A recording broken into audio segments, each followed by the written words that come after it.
My name is Mary Conquest. I'm your host for Safety Labs by Slice, the podcast where we explore the human side of safety to support safety professionals. We move past regulations and reportables to talk about the core skills of safety leadership: empathy, influence, trust, rapport. In other words, the soft skills that help you do the hard stuff.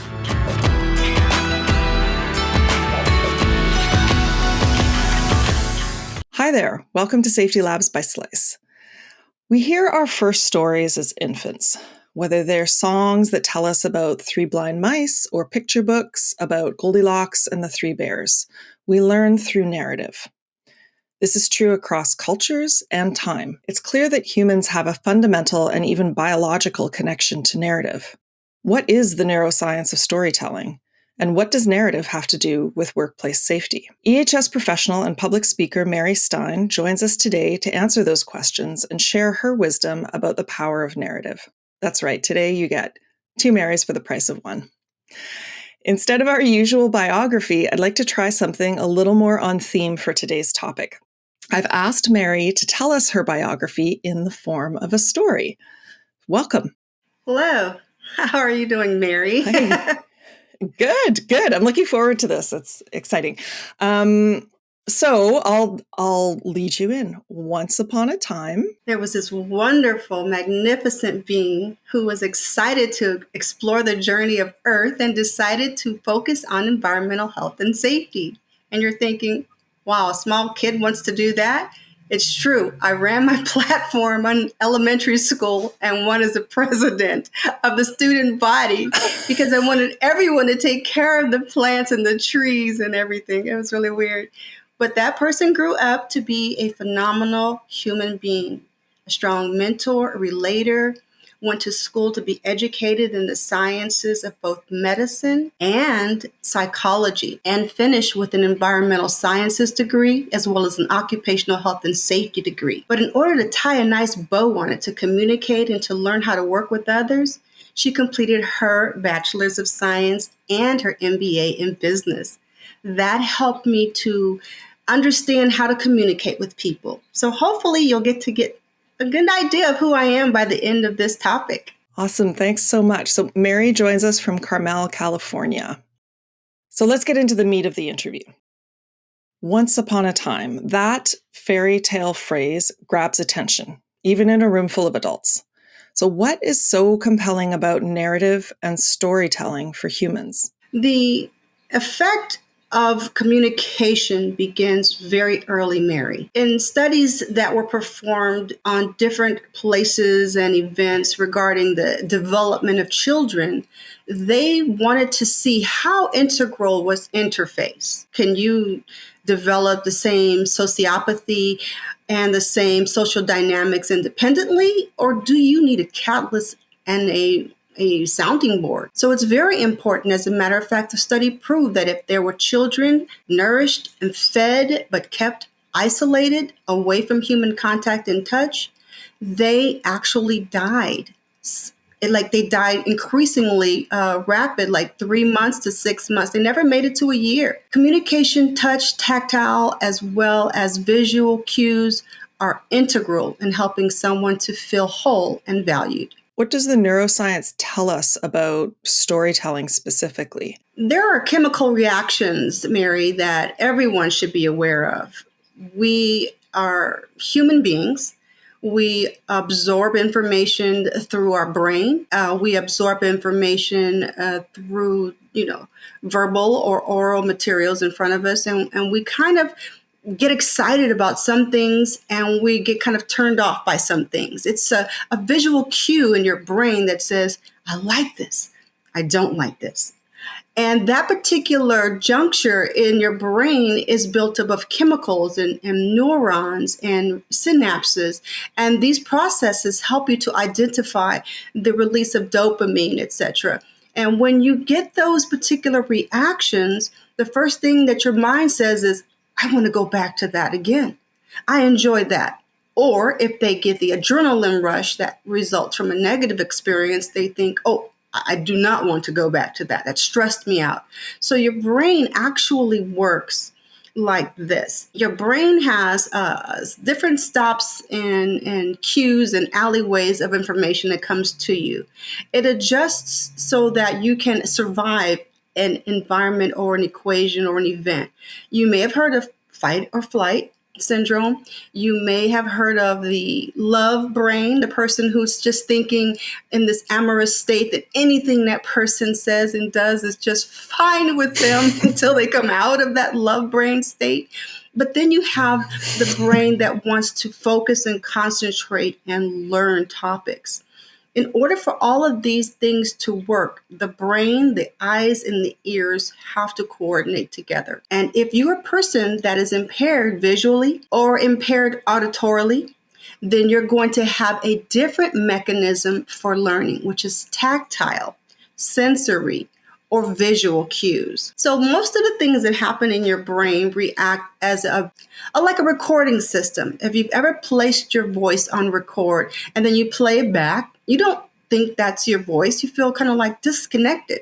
Where your brain actually has a filtering system that funnels the information in so that when it comes through your tympani, you're able to hear it in a vibration. And the vibration in the octave hears it differently than when you resonate it out to someone else and record it. The same with ideas. If someone gives you an idea or a subject that is congruent to what you're doing, you're going to be aligned with them and you're going to want to continue that conversation. But if someone is incongruent or someone that is going in another direction, you tend to put up a chemical defense that asks you to stop, pause, and discern whether or not you want to be invited. So I'm going to be able to teach you guys today on how to be more receptive to people talking to you and how to get people to be more receptive to you. So then dopamine, the neurotransmitter that's associated with pleasure. Oxytocin for the babies when they want to Does have it let light down. up?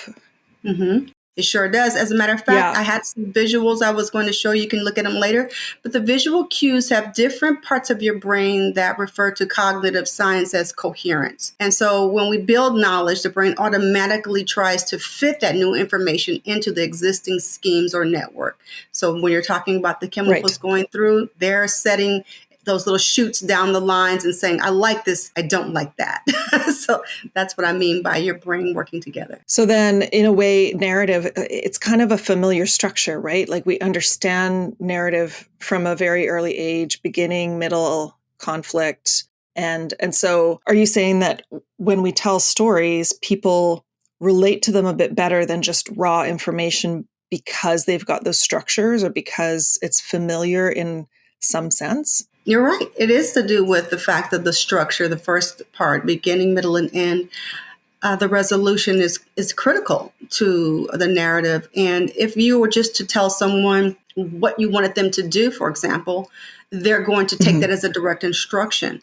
Whereas if you relate it to an experience you had where you enjoyed doing that, such as the Tom Sawyer Mark Twain story, people are now influenced to want to join in with you on that. So you have to consider all of the tools, not just the structure, but how does storytelling affect your brain? So inside of your brain, you have what's called a motor cortex. Your motor cortex is for your movement. And if someone is relating to you and they use manipulations or head turns or nods, you're picking up visual cues as well as that person begins to mirror you. It's like it's a limbic response. So you end up becoming more involved in a conversation because you're in the same cadence physically with the motor cortex. And then, of course, you have your emotions. Your emotions are drawn in through the storytelling because perhaps the person's visual cues or their conversation and their tonality changes that either slows down and draws you deeper into the conversation or speeds up rapidly and makes you get excited along with them. So when you look at the fact that the emotions are involved in how to tell a story, you realize that your brain is working hard to help you comprehend what they're saying. Your olfactory sense comes into play. You're thinking, what? I don't think so. It does. Because if someone tells you a story about how they were making waffles or how they used this drizzle or this cinnamon or this spices from your particular place of comfort, you're going to associate that with pleasant memory and you're going to cue that emotion and tie into the story better. As the same if it's a repulsive thing. You do not want to know about the garbage man and his finds and the things that he's discovered, and you don't want to see the gooey insides of a cup. Your brain is still immersed in that conversation so deeply that before you realize it, you're seeing exactly what they're saying because of the description. Now, your amygdala is your emotional reaction sensor. And depending on how you've processed those two, the good sweet waffles or the garbage man, your brain is preparing you to either lead the conversation or to join into the conversation. And it's important for you to understand the Warringal area, which is your language communication center, has to be sensitive to your audience. In order to do a narrative for a small child, you cannot use a thesaurus letter word. You have to simplify your language. The same with cross-cultural languages. You cannot speak to someone with your vernacular because they may not be familiar with that, and you'll lose the importance of your story. So you have to understand how your brain works in that one. And of course, there's your memory cortex, your memories, which are chosen specifically to associate a commonality and a bond. Those are integral in your alignment and your congruence with that person to talk with you.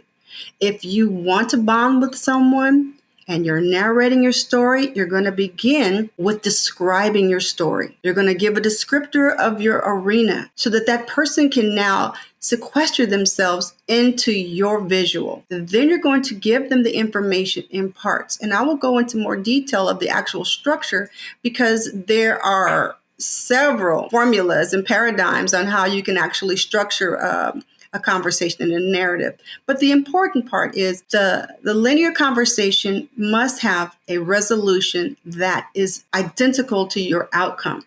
Do you want this person to not do this behavior again? Or do you want this person to repeat this behavior again?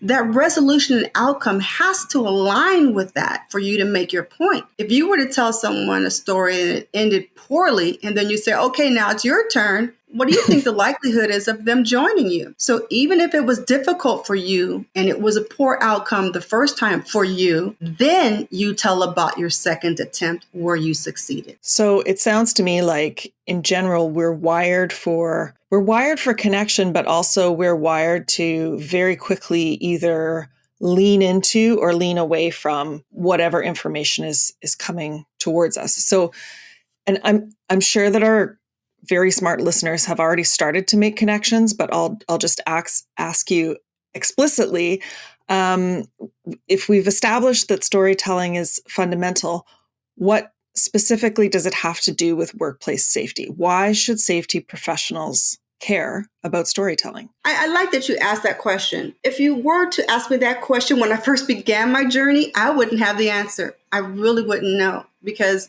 I think it's really, back then, it would be a waste of time. I was a very bullet point person. I was very statistical. I want to just know what you got, give it to me, goodbye. And I have my self-motivation to get it done. So stories don't always work.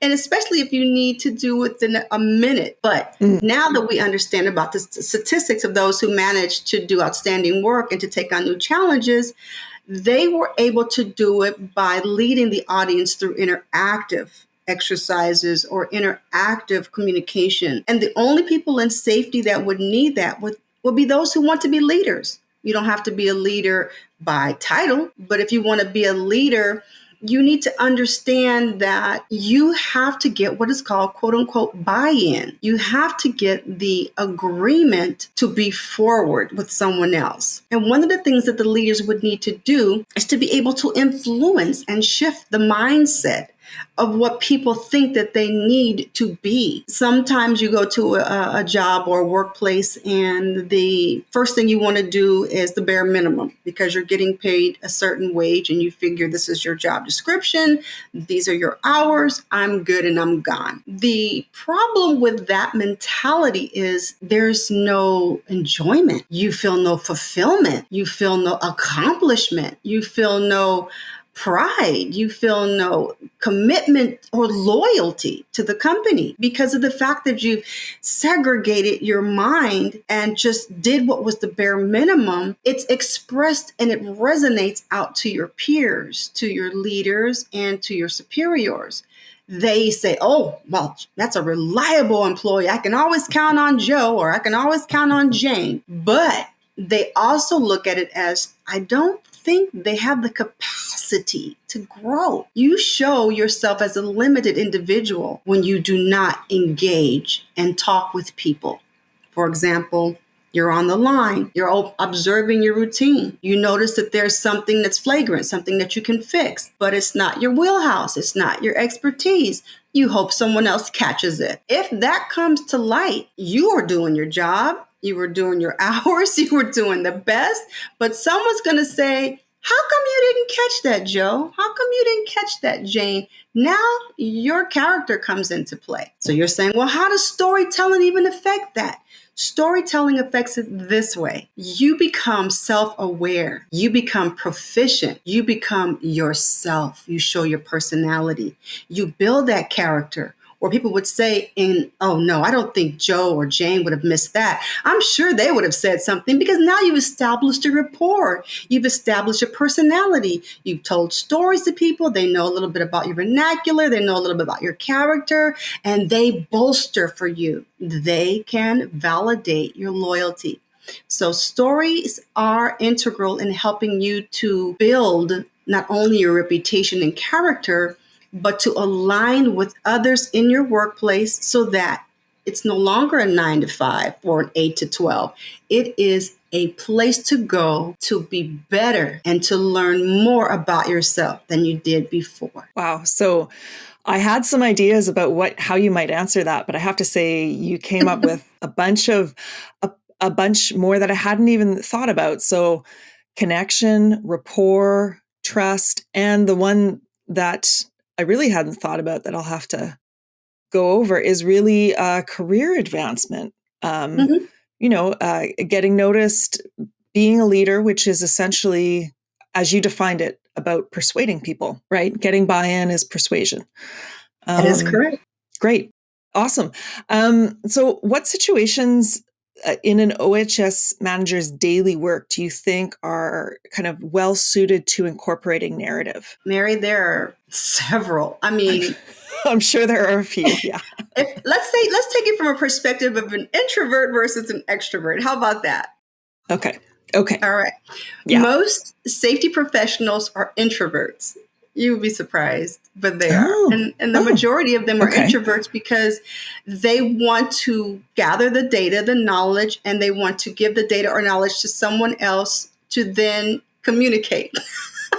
When they are asked to communicate that information, they find it difficult to pass that on with a conviction or with an authenticity because they're not salesmen. They're driven by the data. They're driven by the facts. And if they were to express emotion, it would be in relation to an incident, how they were like, I told you guys this. How does this happen? And that demonstration to them is always admonishment. So they begin to tie in the safety professional with the person who's the person with the ruler or the stick. Right. And they do not associate that with trust. So the introverts, I would recommend the best way to approach the conversations are offline, not necessarily in the line of an assignment. But you're doing your walkabouts as we do, in Australia. You want to do your walkabout. You stand in front of someone and you look at them, you turn to the side and you ask, what is it that you're doing? I've seen this machine and I'm looking at the JSA. I have no idea how you do what you're doing. And most of the time they're focused. Remember, they're 9 to 5ers. They want to just get that job done and you're interrupting them. So you said, I'll just watch you. Let me just, because I don't understand it. And they are professionals at what they do. I mean, you can walk into a room, you can pick up a plate, you can multitask, you can leave the room, and you don't even think about it. You've done it rote. Okay, you've just automatically done it. The same with a professional. They know what they're doing and they can do it by rote. They can just automatically process this. So they're watching you, watching them, and you're just hemming and hawing and wondering and guessing. So they'll start talking. I guarantee it. They'll say, okay, right here, this thing right here I'm doing, I'm pulling this down here and it's going to affect that thing over there. And if I don't do this on time, all that's going to go to heck. And then they're going to have to ask me to come back over here and put this stop on. And you're just listening to, and the expression that you're putting on as an introvert is always eyebrows up, chest out, ears alert. You're looking as if you were a Labrador retriever about to get a biscuit. Because when you get that effect on your face, when they turn to you, they no longer see you as this 18-foot tall, stick holding, ruler measure person. They see you as someone who doesn't know anything about this equipment, and they're the bigger person. They begin to drop their guard. The next time you come through, they'll say, hey, Mary, let me show you something we just found out. We need a guard. I was telling them about, and you look at yourself, you get chills on your arm. You're like, really? You need a guard? I can do a guard. And you begin to talk to them about designing a guard. That did not involve a first, a second, or third phase in that, but it did involve storytelling. They were the storytellers. Sometimes storytelling is reversed. Yeah, that I was going to say that, we're talking about telling stories, but it's also about listening to stories and understanding that. And the other thing that struck me as you were talking was that not that you're allowing the person to be an expert, they already are an expert, but maybe acknowledging their expertise and acknowledging your relative noviceness. Yeah. It's an act of vulnerability, which is an act of usually of building trust. It is. That's perfect, Mary. You rounded it up. Building trust in your team is crucial to developing the ability to be credible. If you haven't established credibility, and if you haven't established active listening, you won't be there long. Because most people want someone that would love to let them tell their side of the story. Now. Yeah. Oh, sorry. Go ahead. Do you want to switch over to the extrovert? No, I was going to say one thing about introvert versus extrovert. For sure. I think the good thing, I don't know if most safety people are introverts. It makes sense that they might be. But one thing that while that might seem a disadvantage, I think an advantage is that most people, safety people, care. They care a lot. They go into it because they care about other people. And so I think that might be something you could lean into if you're trying to work against your introversion and look like a Labrador waiting for a biscuit. It's funny. I mean, some of the visuals, you see storytelling is effective because of the memory you have of what a Labrador looks like. You already know what that is. But it's important to understand that the type of person that you are, if you've done your SWOT analysis, you know what your strengths, your weaknesses, your opportunities, and your threats are. You kind of identify where you fit in the queue of personalities. Okay, so not an introvert in the commercial sense of I am very reclusive. I do not want to communicate. Introvert means that you want to do things with less. You want to be succinct. You want to be focused. You want to be effective and concise. Whereas an extroversial person tends to be flamboyant, tends to be charismatic, tends to be extraneous with conversation and flourish and attention getting. I don't know if that's something you see a lot in your safety personalities. You might see them more in a visitor. You might see them more in a subject matter expert. That flourish doesn't necessarily come in safety because of the fact that we are guarded as individuals and we're wired in a way that always makes us think cautionary and within linear focus and restraint. There are outliers. The people who are considered extroverts are people who are interested in making a change in their career, people who want you to see them as now this beacon of information, this subject matter expert, this person who's an orator, the person who's going to be the one that when you go to a lecture for training, you get that person, okay? But when you talk about the run-of-the-mill safety person, the person that's learning, they're pretty much book people.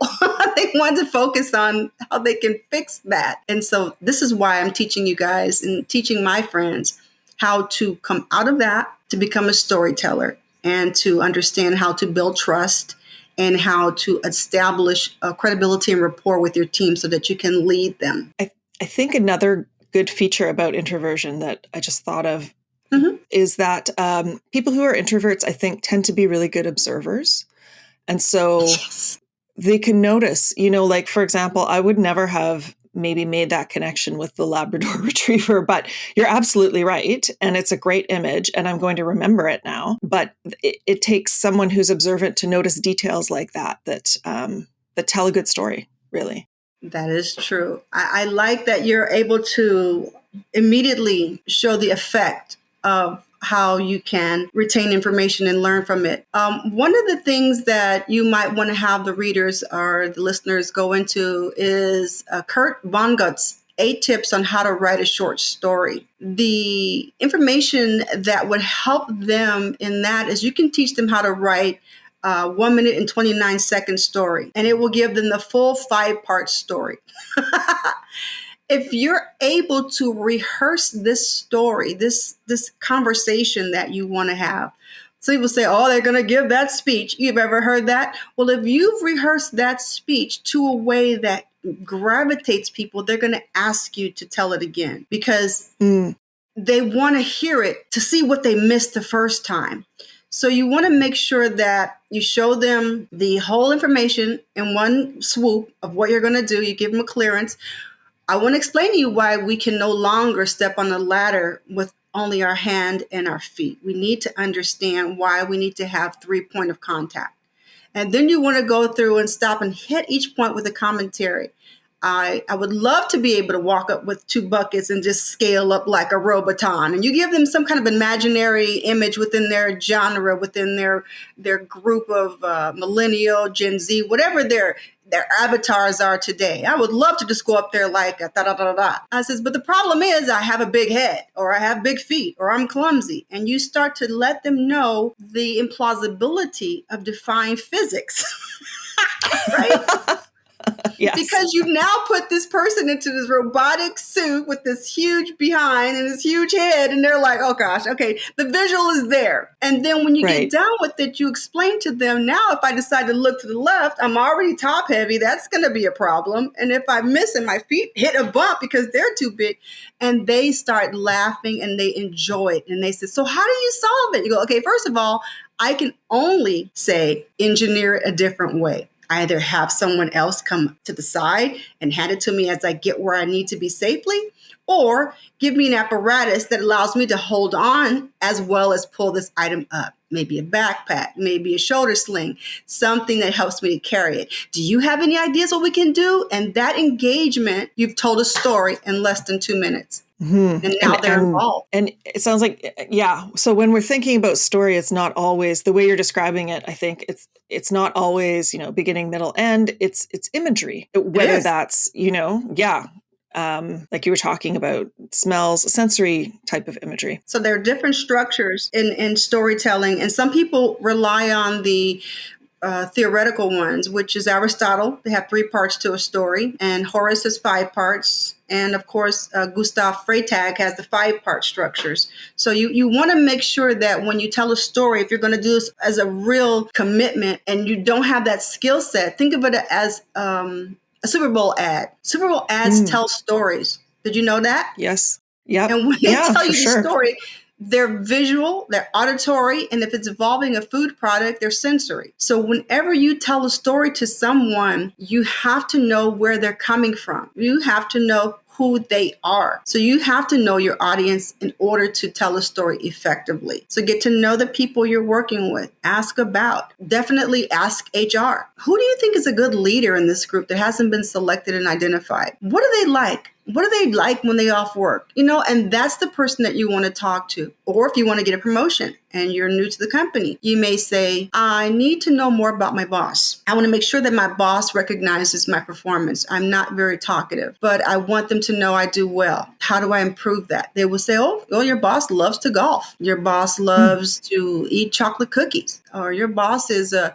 avid novel reader. So whatever it is that you can then glean from that information, when you coincidentally walk into that person, you have something to spin your story from, right? Because you've got some commonality. Yeah. So it sounds like the rapport, you use stories to build the rapport, but you need to lay groundwork.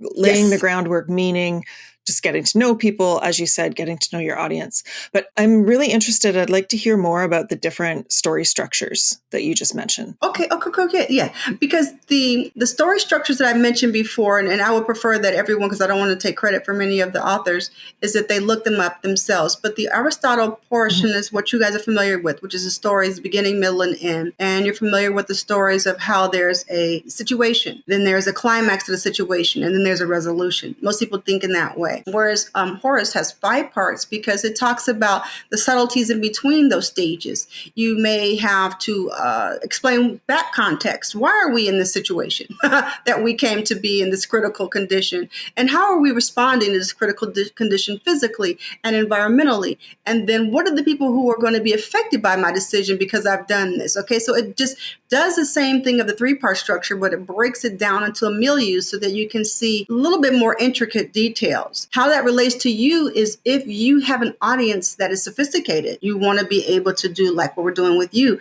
is bring it all the way up to the top, explain every step along the way, and then go all the way down to the bottom. If I were to entertain a child, I would just begin with, did you eat the cookie? Oh my God, if you ate the cookie, I'm scared the cookie monster's going to be looking for it later on tonight. We got to make sure the cookies are back in the jar by 10. What are we going to do? Now that's a story. That kid's going to be like, oh, okay, hold on. I did have the cookies. Or as an adult, want to know, what are the cookies made of? Are they gluten? Why were they placed where I could reach them? You have to try and read your audience a little bit better. So for the cookie incident, you'd say, I spent a lot of time baking these really great cranberry gluten-free cookies, and I was excited about sharing them with everyone. I put them in this nice little pink cylinder box, and I had it on the top shelf. And I think I may have knocked it behind the refrigerator. You think anyone can help me? Because they're going to be used for lunch today, and we're entertaining guests. Same story. Someone ate those cookies. Yes.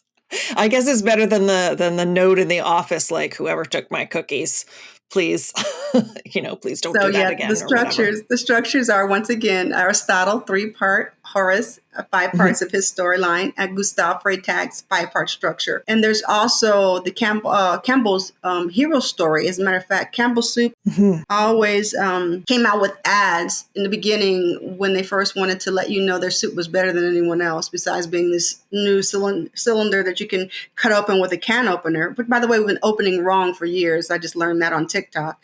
Anyway, they will come out with stories that talk about different journeys. And I believe that they segued over into like whatever's popular culture. So sometimes when you get a story right away, you have to look at the way they're reading it. And it's one of the different story types. Is there an ideal or a better time or place to use storytelling? Yes, there is always an awkward ability to have a pause in a conversation, especially if it's someone you're not comfortable with, or if there's someone you're just meeting and they want to know more about you. The best time to tell a story is when you believe you know about this person or this event. If you do not know anything about this person or this event, but you have identified similarities, let's say, from their bio, they went to your alma mater. Like, for example, I came from UCLA. And I've also come from Penn State. So people will see that in my LinkedIn and go, okay, I can relate to something at UCLA. I can relate to something at Penn State. Or you may look at my hair color and go, oh, her hair is kind of a reddish color. It's kind of a brunette, but it's not natural. I can talk to her about hair color. I mean, you have to try and pick up things that you can do with visual cues if you don't know that person, which means you have to have a lot of stories saved up. So the stories that will be congruent with the conversation have to do with the environment. Let's say you're in an elevator and it's stuck. You want to talk about the safety of elevators. Maybe you know something about Otis Elevator, or you want to talk about how they work, or you want to look at the tags and make jokes to make them feel better. You get stuck in a situation where you're in a cab with a stranger. Someone says, okay, we're going to go on a group trip, and they lump everyone together, and you're looking at another person you don't know. You're awkwardly waiting. You're looking at your phone. That's completely rude. I do it too, but you have to put it down and says, look at me being rude. When you ice break with that conversation, they immediately become, oh my God, I was going to do the same thing. And they may laugh and say that. I was going to do the same thing. But you have to always start it if you want that person's information and you want to be a part of that person's life. That's important, Mary. If you do not want to be a part of that person's life, do not bond with them through a story, because storytelling builds bonds. So let's say you're stuck in a cab with this person. You have a 30-minute ride to the airport, whatnot, and you're just kind of embarrassed, like, oh my gosh, I got stuck here. Before you begin speaking, just say, is this your first time here? And they may say, no. And then they go through a whole conversation. They took the story and you're done. They might say, yeah, it's my first time. And you go, oh, I came here before, and it was like XYZ. There's your story time cue. Midway through that ride, they're not only engaging with you, they're asking you more questions. Well, where did you eat? I'm going to be doing this again. That's how quickly you can form a storytelling bond. If you're in a business meeting, before they come in, depending on the culture, because in Asia, when I work, the people do not want to talk business before the meeting, and they do not want to talk business during a meal. And you're like, well, it's not American at all. So you want to have a book of storytelling for them. Those that are based on compassion, respect, duty, honor, loyalty, etiquette, whatever type of personality story you can tell them that built your character, they want to hear. Because innovation and all that comes. They can teach you that. But they want to know, who is Mary Stine? I want to know. So when you have a conversation before meeting with them, you may say, wow, it was a really nice hotel, or it was really a quick drive, and just smile and look around. Then they'll engage you. Well, what did you like about the hotel? And then you become a visual teacher. I noticed that there was like an 18-foot ceiling. I don't know I've ever seen anything this high. The structure seemed forbearing. And you just start talking about the materials and the workmanship and the crafts and the people coming forward and people going backward talking to you. And now they're there. And they say, I recommend that hotel to everyone that comes here, but I've never seen it that way. So make sure your story is unique to you. When you, like Mary said earlier, observe when you go places. Observe everything. Observe the decor, observe the uniform, observe the way they use their hands and gestures. It doesn't mean you mimic them, but it will come up in the story. And when you begin to align with the behaviors and cultures that they have, and they see you doing the same, mirroring back to them, they bond. It, like the chemical reaction goes across the seams. You get the dopamine synapses. You got the serotonin synapses. Everyone's excited and wants to meet you. Now they're bonded. When you have a situation where you're out of the meeting and you're in a lobby or you're in a conference and you have your badges on and you're walking around with strangers and you don't have your group of people with you, you tend to feel isolated and you want to just schlump along, go through the exhibit hall and not talk to anyone. That's wrong. When you're in safety and you're leading others, manufacturers are your network. They are the people who are going to help you not only build your customer base, but potentially your next job. So you want to make sure that you are as communicative as possible, giving eye contact, not just snatching their swag and running, but literally talking to them, looking them in the eye, asking them questions, telling them what happened when you use their product, or you make sure that the people who are around you, who are also just trying to snatch swag, will stop and listen, and they'll follow over to you. And next thing you know, you have just given a pitch to this company. This company is now interested in you, and people are now interested in that company. Everywhere I've gone, in every situation I've gone into, it seems like I bring a magnet of people behind me, and I'm always wondering, why is that? It's because of the presence. Once you become a storyteller, people don't even know why, but they want to gravitate toward you. So storytelling is important if you want to get ahead in your career. It's important if you want to be known by other people. And it's especially important if you want to be believed and trusted by other people, because they can rely on their history with you, even if it was a 3-minute history. I'd like to do a bit of a roundup, because you've mentioned some, there might be more, of skills that a safety pro should develop if they would like to tell more effective stories. So we talked about observation, laying the groundwork. Is there anything anything I'm forgetting, or anything more you want to add? I would like you to know that, once again, I said the 3, that you have to be self-aware, be proficient, and be yourself. The authenticity factor is important. If you tell a personal story to someone of your failure, do not use that same story again and again and again, because it'll get dry. So that's what I mean by being yourself. Being proficient means that if you're going to tell someone something that they already know, you have to find something unique in that same information, so that they go, aha, the moment comes for them to go, I didn't see it that way. Even if it's something as simple as the cookie story, you have to be able to allow it to embrace the audience in the fact that says, that's a very proficient decision. She made clarity in that statement that I had not picked up before. You also want to be self-aware. You have to look back at your audience. It's hard for me to do that because I'm trying to stay cute into the camera, but you have to be able to pick up visual cues of your audience. In some game shows, you might see the meter goes from red to green. It'd be, depending on how good you're doing. If you're doing red, you're poor. And when you're green, you're really good.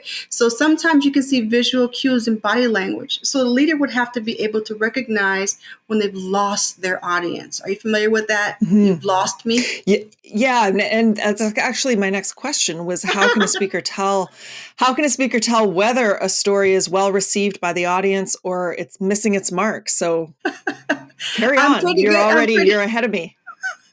I'm so glad to hear that. It's a gift. One of the things you can do to bring a person back, I'll teach you. But when you've lost someone, here are some indicators you've lost someone. Number 1, don't go for I'm looking at the watch, because it's just 1950s that they looked at the watch. Now they're going to look at your phone. Yeah.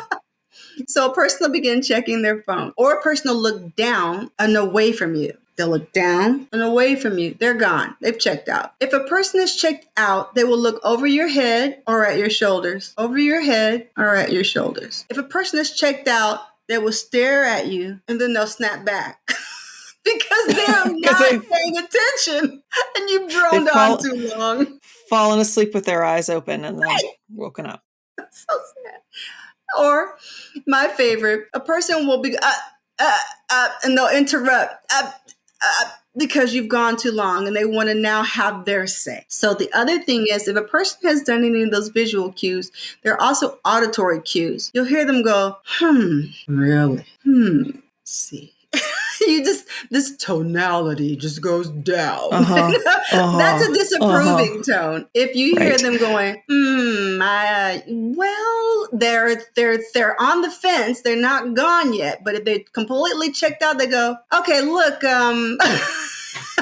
that sentence is not your story was great. Your story was great, but they have to either run because it was too long or they're not going to come back to talk to you. So listen for those and watch out for those. Now, how do you reel them back? If a person is looking down at your shoes and then looks up at the sky, you start to think visuals with your hand. When you use your hands during a conversation, it draws them back into focus. If a person is starting to lean in, you turn your head to the side like an owl, as if you're listening to them.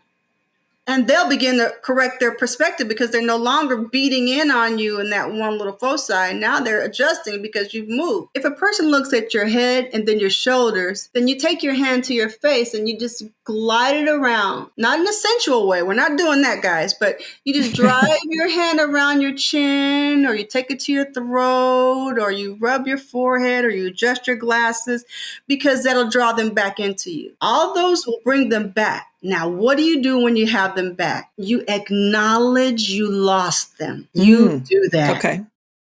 You said, oh my gosh, how long have I been talking? My faux pas. Or what was I saying? I kept going. I couldn't stop. That humor will levitate the conversation and they will now want to talk to you. You'll say, oh, wait a minute. Did I tell you this before? And they'll start to correct themselves because most humans are very, very sincere in trying to please as well. And they'll say, no, I don't think you did, but I really have to go. Can we pick it up later? Give them a chance to know, I took too long. I lost you. I apologize. Can we pick it up later? That helps you to get out of it. Now, what that does is this. You are accountable. You were authentic, but also you now know how long that person's attention span is. Let's go to how you can avoid that. Look at the personality of the person you're talking to. What do they consume? Are they a TikTok viewer who wants to have an attention span of 7 seconds? Are they a Wall Street Journal reader, like me, continually scrolling, reading stuff that I wasn't intending to scroll? Or are they a person that just wants the facts? Like a person who's really incrementally crushed for time and they don't really have time to waste leisurely as they think. People that you identify in those 3 categories have to be spoken to in these particular ways. For the TikTok user, you definitely want to make sure they talk the most. So you ask questions in your story. Did you see? I was thinking, how about this? I tried that. Here's what I did. What did you do? They'll engage longer than their TikTok sessions. Okay, you ask them questions. The person is a Wall Street Journal reader, the person who will read ad nauseum until finally say, oh my God, where's the time gone? Those people, you want to cut them off. So you want to say things like, I have 2 minutes. I want to ask you something. And then I have to look at my watch or whatever I have, my timepiece, and I'm going to have to go. I promise you. I just need to talk to you for a second. And they'll go, okay, because they're engaged. They know they can't keep up time. They're ready to go. So they'll listen to you as long as you go. Then you go, oh gosh, time's up. No, wait, you weren't done. I'll be back with you. I promise we'll see each other again Friday. Those cliffhangers at the end of those people's conversations will have you have more people come back to that conversation with that Wall Street Journal reader. Now, the person who is interested in just not even being there, they're doing this job just for the paycheck, or they're a person of a superior level and they really do not know you that well, you want to come to them with just the facts, not the one about the cookies missing and someone needs it, but more of, we seem to have an issue that we can't resolve on our own. We're working together diligently to have it done by a certain time, but it looks like everyone is exhausted with ideas. And we came to you just to say, have you seen this before? Has this ever happened? Now, number one, that would take your group and your guys' neck off the line because the person says you've exhausted everything before you came to me. And you're thinking, Mary, it's not a story. Yes, it is a story.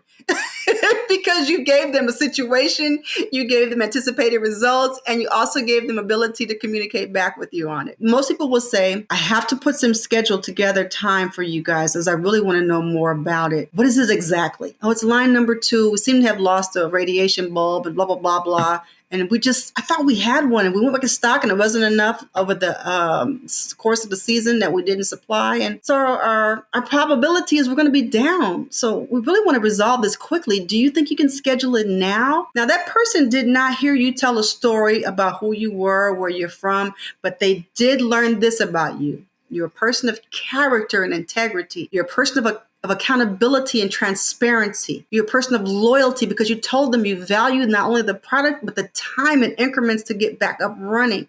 You've also told them about your audacity to even come to a person of this level because that's how urgent it is. You didn't go to people who you knew could not solve the problem. That person learned about you in those 3 seconds faster than they would have learned about you by looking through your HR file. So those are the 3 examples of how to tell a story and when. Do you have any other, like you've told us a ton of information, do you have any other tips or is there anything else that you think that listeners, safety managers might want to hear or or that it's important for them to know? I believe safety managers are, in my opinion, the best position to be in any company. And not until 2019 that people realize that. The safety professional is not only the glue and the cohesive unit, but it's the nurturer. It's the person that gets the information from one place to another. And it's the person that hears both sides of the story. As being an advocate, as being the relator, as being the mediator, this role is integral. So what I would leave, or I would love to have someone have told me, this is why I mentor, is you need to make your job your happy place. Burnout is extremely high in our field because of the fact that we're leading with no authority. We're expected to get results without any teeth in the game. We just have to use our skills of influence and communication, or some people use a stick and a ruler to get things done. I think that you should start asking more questions about your own vulnerability to gain trust. What are you willing to give up to show that you're eager to learn? In my first example of the line worker, I exhibited my curiosity, my eagerness to learn, in the metaphor of a Labrador retriever visage, because people want to be able to see that they can reach you too. It's not a one-way street. You want to communicate with transparency. A lot of people would expect a person of my level, being a director, to have a Rolodex of the statutes. I've got 1910s, I've got, 3203s, I've got IS, I've got ASO, and believe it or not, we don't memorize those data to the T. We memorize the concept of the data. We memorize what is going to happen if it's not complied with. So when you communicate with transparency, do not, and I encourage you this with a big thumb, do not quote a regulation to someone who is your superior or your inferior or your lateral, unless you're taking an exam. Just don't. Communicate with transparency by saying, there's a rule for that, and we should definitely get into it later. But for right now, let me just explain to you why it doesn't work. That transparency is letting them know you're leading with the information authority because you can back it up, okay? But you do not want to come to them with something that gives them the feeling you're being condescending, because then they're going to close their eyes. Listening is integral to the safety professional. And my mom used to say, God gave you one mouth and two ears.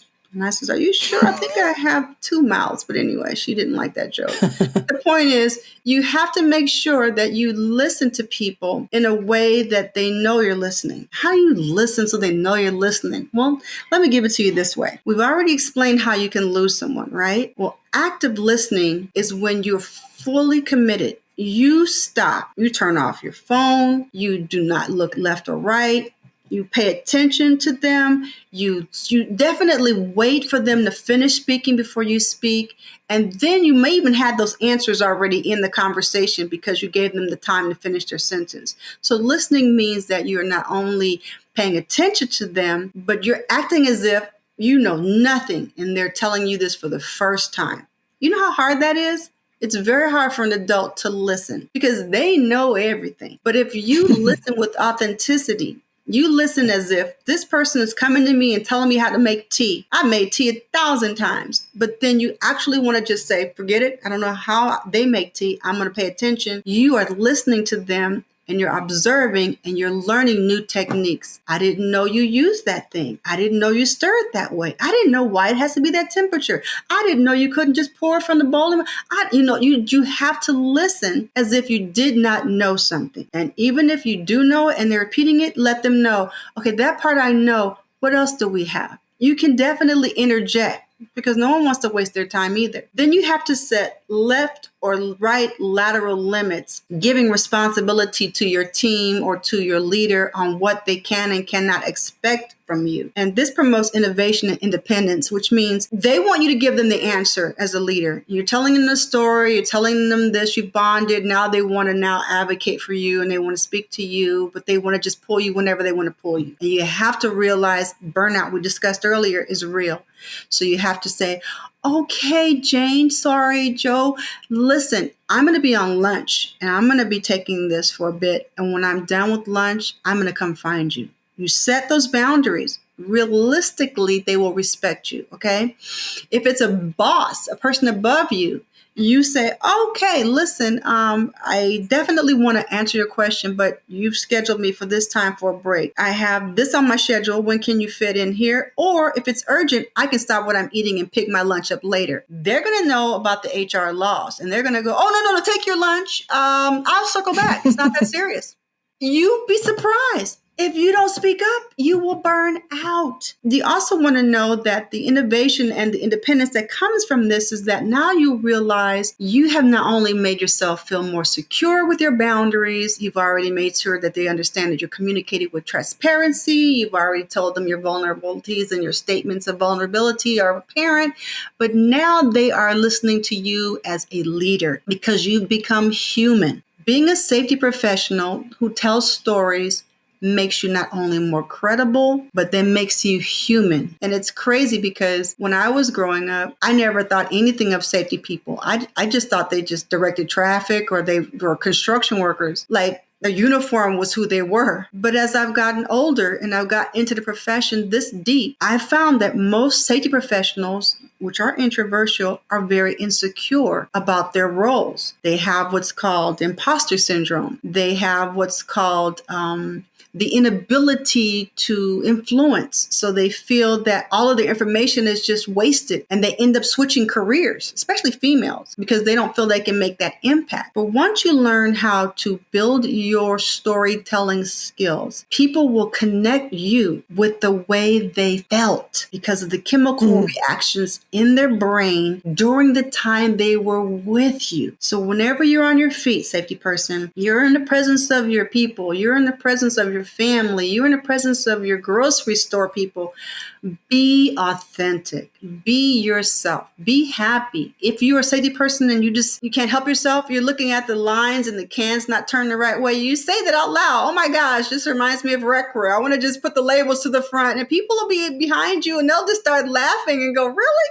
Because that humanizes a safety professional. When they go back to their job, they go, now I see why Joe is like that. He can't turn it off. It's just who they are. And that humanization makes it easier for people to grow into this role. This is a very difficult role.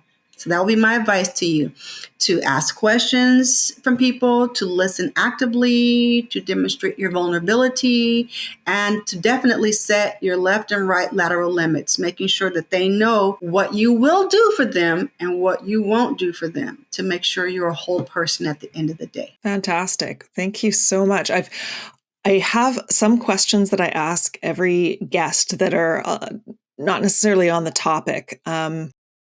So I'm going to ask you, if you were to develop your own safety management training curriculum, which maybe you have, but anyway, hypothetically, where would you start when it comes to the human skills? So I'm guessing storytelling will be in there, but what other skills or what skills do you think are the most important to develop in tomorrow's safety professionals? Aside from storytelling, the soft skills that any safety professional needs is the ability to personify themselves with the credibility and the presence of a leader. Now you may think, well, what does that mean? You want to walk the walk and talk the talk. So if you're the safety person, you're going to make sure that your hair and your grooming is conducive to your environment. You're wearing your PPE.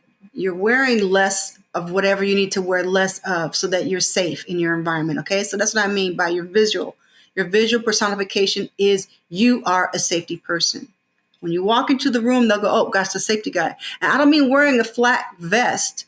It means that they can tell by the way that you are appropriately dressed, the right heels, the right shirt, the right jacket, that you know your risks in your environment and you segue into it. Okay. That's number one, because your visual impression is your first impression in leaders. They always acknowledge that. And you're like, I want to wear jeans. Well, think about, do you really want to wear jeans if you want to get ahead? Sometimes you can wear khakis and they look very professional. So very, very carefully consider your visual personification of who you are. You can do this by getting up in the morning, giving yourself a visual look over. You may ask your friend, your neighbor, your family, hey, how do I look? Do I look serious? Do I look important? Do I look like I can help you today? You give them the chance to give you feedback and you accept it. And the second one, I think, aside from storytelling, is that you make a promise to yourself that you will do everything you can for that day. And at the end of the day, throw it in the trash. That day's over. Mm. Do not go to bed, turn to your family and say, oh, I wish I hadn't told them that because now they're going to da-da-da-da. No, that day is in the wraps. It's done. If you have to write down what you think you did wrong, cross it out, toss it. When you go back to work the next day, you'll be surprised. You're like, is this magic? You go back to work the next day. No one's going to bring it up. If they bring it up, they might say, something happened yesterday. We were thinking about it, but we can't put our finger on it. Do you have any idea? And you have already fixed it. You're like, yeah, but I think we fixed it. So we're good. And they just brush right over it. Let me give you an example how this happened. We had a person that was supposed to check a line for the refrigeration tanks. Every evening, do a line check. They definitely knew what they were doing, but they were tired. So they wanted to go home early. Now, because they went home early, they didn't tell the second shift. The second shift didn't know there was any line test that was skipped, but we had documents that tell you that hadn't been done. So they said it hadn't been signed out, so they did the check, okay? It was a system in place. Whereas this person who had gone home early was just tossing and turning because they had forgot to do it and they were running back to the job. Now they've shown that they made a mistake, whereas they didn't trust the systems in place to catch it. They needlessly interrupted their rest, their sleep, their family cycle. They also showed distrust to their teammates because now their teammates going, did you really forget it? I thought you just didn't fill it in. So you have to be careful when you elicit your faults. You have to make sure that they're good faults, if anything calls someone to take it over if it's urgent. But definitely leave your work day at the end of your shift, at the end of your time, even if you are a safety person, because safety can be 24/7 if you let it. Don't let it. Turn off your phone notification, turn off your ringer, set your time for when you want it to kick back on again. Put your out of office recording on your mailbox so that the machine will say, you've reached me at this time. If it's urgent, then call this number and have that number available. If it's not urgent, then I will see you at this time tomorrow. And then rest and get yourself together for the next day, because being a safety professional is high energy, focus, responsibility. It's just really an exhausting job, almost like a medical doctor. So you definitely want to make sure that you focus yourself as healthy in order to help others. Okay? Put your own oxygen mask on first. So I have two more questions, and I didn't prepare you. I never prepare anyone for these, but they're not really gotchas. Anyway. So the next one is, if you could travel back in time and speak to yourself at the beginning of your career, and you could only pick one piece of advice to give young Mary, what do you think that would be? One piece of advice I would give young Mary is that you need to trust your instincts more and not rely on others for approval, because you are born to be a leader. You're born to be a good person, and you're going to do the right thing at every chance anyway. And you're going to make mistakes. But if you trust your instincts, you'll build up enough confidence that you won't be lost and wandering around deciding what you want to do with your life. You'll just go straight for the prize. I think that will be the thing I would love to do. Awesome. Thank you. That's excellent. And so my last question, and you did already mention Kurt Vonnegut's book, but do you have any other resources that you suggest to safety managers who are looking to improve their core skills, like maybe websites or books or Yeah, you didn't prepare me things for that. they should look up. But I will tell you the titles, and then I'll have to look up the authors. Okay. No, you don't. Just say the titles. Just say the titles, good. and we Okay. we actually put up a screenshot of the book cover. So Okay, now I'm happy again. All right.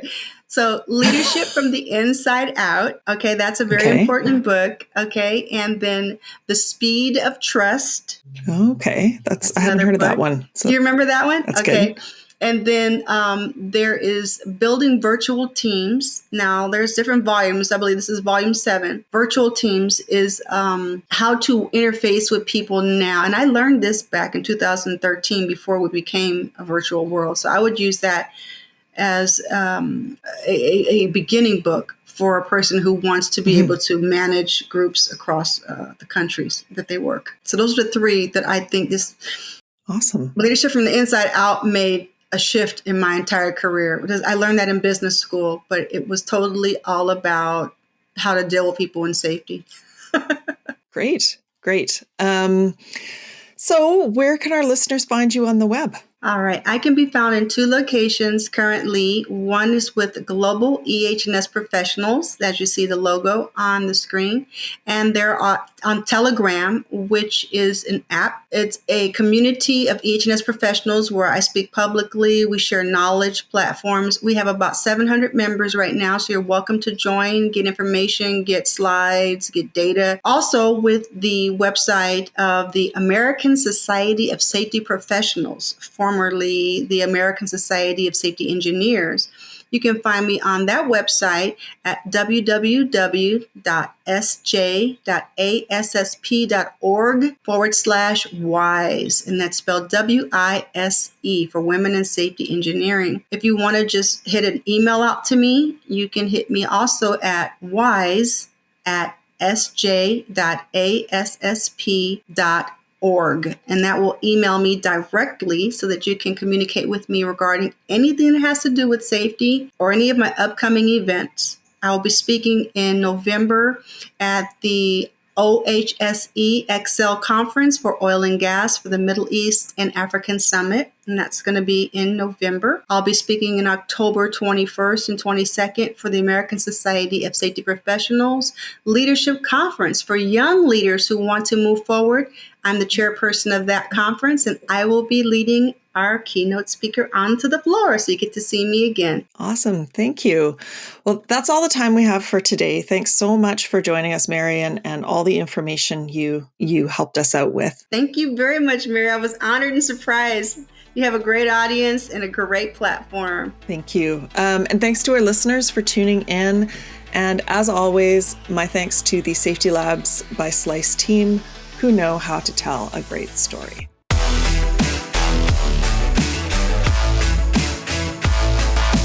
Safety Labs is created by Slice, the only safety knife on the market with a finger-friendly blade. Find us at sliceproducts.com. Until next time, stay safe.